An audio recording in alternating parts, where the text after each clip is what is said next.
তোমাদের যে চ্যাপ্টারটা পড়াবো সেটা হচ্ছে সান্দ্রতা, যাকে ইংরেজিতে বলা হয় ভিসকোসিটি।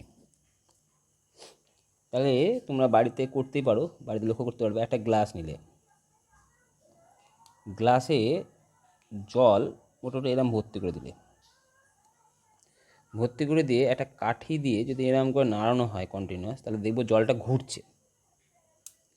ঘোরার সময় দেখবো যে জলের ঠিক মাঝখানে যেখানে আছে সেখানে জলটা খুব জোরে ঘুরছে, কিন্তু তার আশেপাশে যত দূরে যাবে দেখবে বেগটা আস্তে আস্তে আস্তে আস্তে কমছে, এবং সর্বনিম্ন বেগ হবে একদম পাত্র যেখানে স্পর্শ করার ঠিক আগে মুহূর্তে।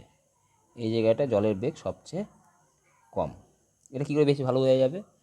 এই জলের মধ্যে তুমি যদি কিছু চকের গুঁড়ো ফেলে দাও বা কাঠের গুঁড়ো ফেলে দাও, তাহলে দেখবে এটা খুব ভালো বোঝা যায় যে এইতে তোমার মাঝখানটা জলের বেগটা সবচেয়ে বেশি। তাহলে এই যে জলের যে তোমার বেগগুলো বুঝতে পারছি আমি, যে জলে কোনো জায়গায় বেগ বেশি, কোনো জায়গায় বেগ কম, ঠিক তো? কিছু সময় পরে দেখা যাবে যে জলের এই বেগটা বন্ধ হয়ে গেছে। লক্ষ্য করা যায় না? লক্ষ্য করা যায় না। তার মানে কি বুঝতে পারছো? যে জলের এই যে হালকা স্তর যেটা আছে, সে চাইবে গতিটা বাড়াতে। তার ফলে তখন কী করবে? এর কাছ থেকে গতিটা নেওয়ার চেষ্টা করবে, আবার এও চেষ্টা করবে যে ওকে গতি কমাতে, তাই তো? দুজনে দুটো বিপরীতমুখী কাজ শুরু করবে আর কি। তার ফলে কী ঘটনা ঘটবে? তার ফলে একটা সময় গিয়ে দেখা যাবে জলটা পুরো স্থির হয়ে গেছে। অর্থাৎ জলের মধ্যে যে তার মানে একটা জলের মধ্যে বিভিন্ন স্তর যদি আমি ভাগ করি, এই বিভিন্ন স্তর যদি আমি ভাগ করি জলের মধ্যে, তাদের একটা আপেক্ষিক গতি ওর মধ্যে কাজ করে, যা জলে কি করবে? যে একটা স্তরকে আর একটা স্তর সবসময় কী করার চেষ্টা করবে? যেটা গতিকে, আপেক্ষিক গতিকে এটা বাধা প্রদান করবে। তার ফলে কিছুক্ষণ পরে সেটা আস্তে আস্তে জলটা থেমে যায়। তার মানে ওর ভেতরে একটা, যে বলটার জন্য এই গতিটা থেমে যাচ্ছে তাকে বলা হয় সান্দ্র বল, ঠিক আছে? আর তরলের মধ্যে তরলের এই ধর্মকে বলা হয় সান্দ্রতা। তরলের মধ্যে এই সান্দ্র বলের কে আমরা অভ্যন্তরীণ এক প্রকার ঘর্ষণ বল বলি, কারণ তরলের একটা গতি আর একটা গতিকে বাধা প্রদান করে, অর্থাৎ বেশিটাকে কম করতে চায়, কমটা বেশি করতে চায়, কমটা বেশি হতে চায়। বুঝতে পারলাম? এর বাস্তব প্রয়োগ কি? ধরো আমরা খুব সিম্পল উদাহরণ জানি যে যত নিচের দিকে নামে বস্তুর বেগ বাড়ে। তাহলে একটা এরোপ্লেন থেকে একটা লোক প্যারাশুটে করে যদি নামে, নিচে যত নামে, তাহলে অনেক উঁচু থেকে নামছে, তাহলে এত জোরে নামা উচিত, তার হাত পা সব ভেঙে যাওয়া উচিত, কিন্তু লোকটা ভাঙে না। কেন ভাঙে না? ভাঙে না এই কারণে যে তোমার বায়ুর একটা সান্দ্র বল কাজ করে।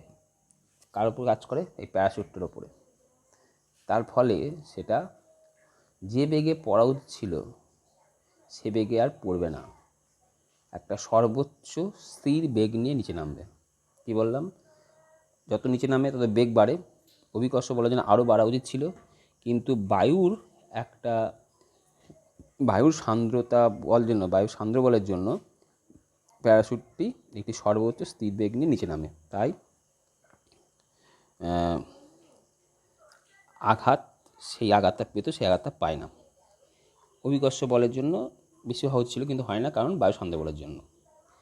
এবারে তুমি ভাবো তোমার মাথায় 5 তলা থেকে যদি ইঁট পড়ে, মাথা ফেটে যায়, অথচ কত উপর থেকে একটা বৃষ্টির ফোঁটা বা শিল পড়ছে।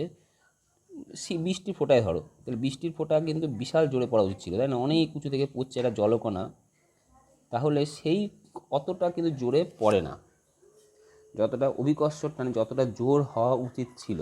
তারও কারণ এক্ষেত্রেও কী হয়? মেঘ থেকে যখন বৃষ্টিকণা পৃথিবীতে নেমে আসে, তখন ওই বায়ুর সান্দ্রবলের জন্য কম বেগে ভূপৃষ্ঠে পড়ে। কম বেগে মানে একটা সর্বোচ্চ স্থির বেগে। বায়ুর বাধা না থাকলে এই বৃষ্টিকণা ত্বরান্বিত গতি নিয়ে উচ্চ বেগে এই আমার পৃথিবীষ্ঠে পড়তো। তাহলে অ্যাকচুয়ালি আমি কি দেখলাম, যে বায়ু আর বৃষ্টি দুটো পাশাপাশি প্রবাহ, দুটো পাশাপাশি জলের স্তর, একটা বেশি বেগ একটা কম বেগ, এটা বেশি আর এটা কম। তাহলে এই যে নানা রকম ব্যাপার ঘটছে, তার মানে কি কোনো প্রবাহমান প্রবাহী, সে বায়ু হতে পারে জল হতে পারে, কোনো প্রবাহমান প্রবাহীর দুটি পাশাপাশি স্তরের মধ্যে কিসের পার্থক্য রয়েছে? এখানে বেশি কম বেগ, এখানে বেশি বেগ। বেগের পার্থক্য থাকলে প্রবাহীর দুটি স্তরের আপেক্ষিক বেগ কমাতে চায়। বারবার কথা বলছিলাম, বেশিটা কম করতে চায়, কমটা বেশি হতে চায়। অর্থাৎ দ্রুততর স্তরকে মধ্যস্তরের বেগ বাড়াতে চাই, মানে যেটা কম বেগ ছিল, যে দ্রুত চলছিল, তাকে বলে তুই চল, জোরে চল আমার সাথে, আমার মতো চল, ঠিক আছে? আর মন্থর যে আছে আসতে যাচ্ছিল, সে তখন সে দ্রুতগামী যে জলটা যাচ্ছিল তাকে বলবে আমি যেরাম করে যাচ্ছি তুই সেরাম করে আমার মতোই চল আস্তে আস্তে। তার ফলে দুজনের মতের অমিল ঘটে গেল, অর্থাৎ দুজনে দুরকম চাইতে শুরু করে দিল। প্রবাহীর এই ধর্মকে বলা হয় সান্দ্রতা। হয়েছে? তাহলে সান্দ্রতা ব্যাপারটা আমি বোঝাতে পারলাম। দুটি স্তরের মধ্যে ক্রিয়াশীল যে বল এই স্তরের দুটির আপেক্ষিক বেগ কমাতে, তাহলে এর মধ্যে নিশ্চয়ই একটা বল কাজ করে। এই যে বলটা কাজ করে তাকে বলা হয় সান্দ্র বল। বোঝাতে পারলাম? সান্দ্র বলকে আমরা বলি এক প্রকারের, কী বললাম, অভ্যন্তরীণ ঘর্ষণ বল। কেন অভ্যন্তরীণ ঘর্ষণ বল বললাম? কারণ এটা তরলের অভ্যন্তরে কাজ করছে। ঠিক আছে? এই বল দুটি যে স্তর আছে, ধরো এরম দুটো স্তর আছে, এই দুটো স্তরে স্পর্শক বরাবর কাজ করবে। হয়েছে? স্পর্শক বরাবর দুটো স্তরকে স্পর্শ করে, ধরো এই দুটো স্তরকে স্পর্শ করে কাজ করেছে না? এই দুটো বড় স্পর্শক বরাবর ক্রিয়াশীল। এর প্রশ্ন হচ্ছে সান্দ্র বল কোন কোন বিষয়ের উপর নির্ভর করে? এক, তরলের প্রকৃতিটা কেমন, সেটা ঘন না লঘু, সেটার উপর অনেকটা নির্ভর করবে। এই ব্যাপারটা নিয়ে পরে কথা বলবো। দুই, স্পর্শতলের ক্ষেত্রফল, স্পর্শতলের ক্ষেত্রফল বেশি না কম? তিন, প্রবাহের লম্ব দিকে দূরত্বের সঙ্গে বেগের পরিবর্তনের হার, লম্ব দিকে বেগের পরিবর্তনের হার, এই যে জলের ব্যাপারটা বুঝিয়েছিলাম সেটা। তাহলে সান্দ্র বল তিনটে বিষয়ের উপর নির্ভর করে। এক, তরলের প্রকৃতি। দুই, স্পর্শতলের ক্ষেত্রফল। আর তিন হচ্ছে প্রবাহের লম্ব দিকে দূরত্বের সঙ্গে বেগের পরিবর্তনের হারের। সান্দ্র বল আর ঘর্ষণ বলের, সান্দ্র বল একবার অভ্যন্তরীণ ঘর্ষণ বল, আর ঘর্ষণ বল, সান্দ্র বল ঘর্ষণ বল দুটোর মধ্যে মিলও আছে। সান্দ্র বল আর ঘর্ষণ বল উভয়ই কিন্তু গতিকে বাধা দেয়। তাহলে একটা মিল পেলাম, মানে সাদৃশ্য পেলাম। আর দু নম্বর, দুজনের মধ্যে যদি বেগের পার্থক্য থাকে, অর্থাৎ আপেক্ষিক বেগ বর্তমান থাকে, আপেক্ষিক গতি থাকলে ক্রিয়া করে, তবেই সান্দ্র বল কাজ করে। আর তিন নম্বর হচ্ছে আণবিক বলের প্রভাবে উৎপন্ন, অর্থাৎ এর ভেতরে যে অণুগুলো থাকে সেই অণুগুলোর মধ্যে আকর্ষণ বল, আন্তঃআণবিক আকর্ষণ বলের জন্যই সান্দ্র বল কাজ করে। তাহলে সান্দ্র বল ঘর্ষণ বলের মিল পড়ে দিলাম। এবার সান্দ্র বল ঘর্ষণের পার্থক্য কী? সান্দ্র বল একটু আগে বললাম যে সান্দ্র বল স্পর্শতলের ক্ষেত্রফল, কতখানি ক্ষেত্রফল সেটার উপর নির্ভর করে। মানে ব্যাপারটা এরকম, এটার আর এইটার স্পর্শতলের ক্ষেত্রফল যত বেশি হবে, স্পর্শতলের ক্ষেত্রফল, দুটো তলের স্পর্শতলের ক্ষেত্রফল যত বেশি হবে সান্দ্র বল তত বেশি হয়। ধরো দুটো, মানে তোমার দুটো পাশাপাশি স্তর যখন যাবে, মানে বায়ু আর তোমার হচ্ছে আমার ছোট প্যারাশুট আর বড় প্যারাশুট, বুঝতে পেরেছি?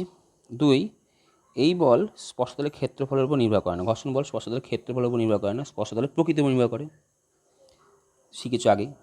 দু নম্বর পয়েন্ট, এই বল দুটি তরল স্তরের আপেক্ষিক বেগের উপর নির্ভরশীল। মানে আপেক্ষিক বেগ এই বাড়া আর কমার উপর নির্ভরশীল। ধর এটার বেগ কমতে থাকলো আর এটার বেগ আরও কমে গেল, তার মানে তখন আর সান্দ্র বল কিন্তু অতটা কাজ করবে না যতটা প্রথমে কাজ করছে। যদি এটা খুব জোরে ঘোরায়, যখন যে পরিমাণে কাজ করছিল, এখন যদি বেগটা কমে যায় এর, তাহলে কিন্তু সে আগের মতো অবস্থায় আর কাজ করবে না।